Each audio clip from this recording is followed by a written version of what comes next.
அனைவருக்கும் வணக்கம் நண்பர்களே. பாருங்கள், இப்போது பைப் அடிக்கடி பிடிங்கி போயிடுதுன்றதுனால ஏர் ஃபில்டர் ஃபிட் பண்ணுறோம். ஏர் பைப்பு வாங்கிட்டு வந்துட்டோம். 3 இன்ச் பைப்பு நல்லா கழட்டி எடுத்துக்கிட்டு அதை இந்த வாஷர் ரொம்ப பத்திரங்க. அது உள்ளே இருக்கிற வாஷர் பாருங்கள், அதுதான் ரொம்ப முக்கியமே இதுக்கு. அது பத்திரமா சேஃப்டியாக போட்டு நெட்லாம் போட்டு பர்ஃபெக்டாக ஃபிட் பண்ணோம். நிறைய வாட்டி ரெடி பண்ணி ரொம்ப தடவை அடி வாங்கிடுச்சு பைப்பு ஏர் ஃபில்டர் வைக்காமல். நானும் சொல்லிக்கிட்டே இருந்தேன், வச்சிடலான்ட்டு. யாரும் கேட்குற மாதிரி இல்லை. நம்ம சொன்னாலும் சின்ன பையன் சொன்னால் எங்கே கேட்குறாங்க அப்படின்ற மாதிரி போயிடுச்சு. அதனால் இப்போ நானே வாங்கிட்டு வந்து ஒரு வழியாக செட் பண்ணிகிட்ருக்கேன்.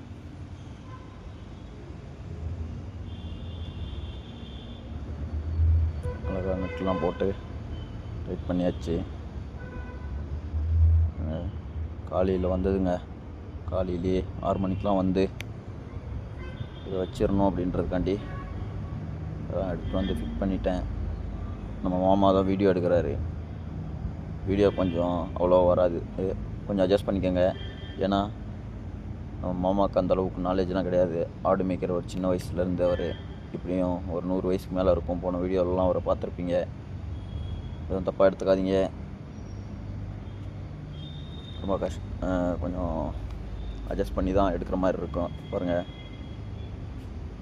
ஃபிட் பண்ணிவிட்டு அந்த லெதர் இருக்கிற இதை நட்டெலாம் போட்டு ஃபிட் பண்ணிவிட்டு த்ரெட் டைப் தான் இருக்கும். அது கனெக்டர் போட்டு ஃபிட் பண்ணிவிட்டு அந்த ஏர் ஃபில்டரை கம் போட்டு ஒட்டிடுறோம். அவ்வளோதாங்க, ஏர் ஃபில்டர் ஃபிட் ஆச்சு.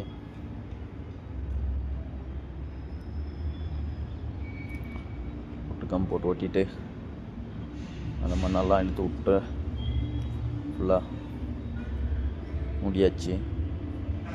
பர்ஃபெக்டாக இப்போ ஏர் ஃபில்டர் ஃபிட் பண்ணிட்டோம். அதில் ஒரு இது இனிமேல் பிடுங்காதுன்னு நினைக்கிறோம். நன்றி மக்களே. வீடியோ உங்களுக்கு பிடிச்சிருந்துச்சுன்னா லைக் பண்ணுங்கள், ஷேர் பண்ணுங்கள். அப்படியே மறக்காமல் நம்ம சேனலை சப்ஸ்கிரைப் பண்ணிடுங்க.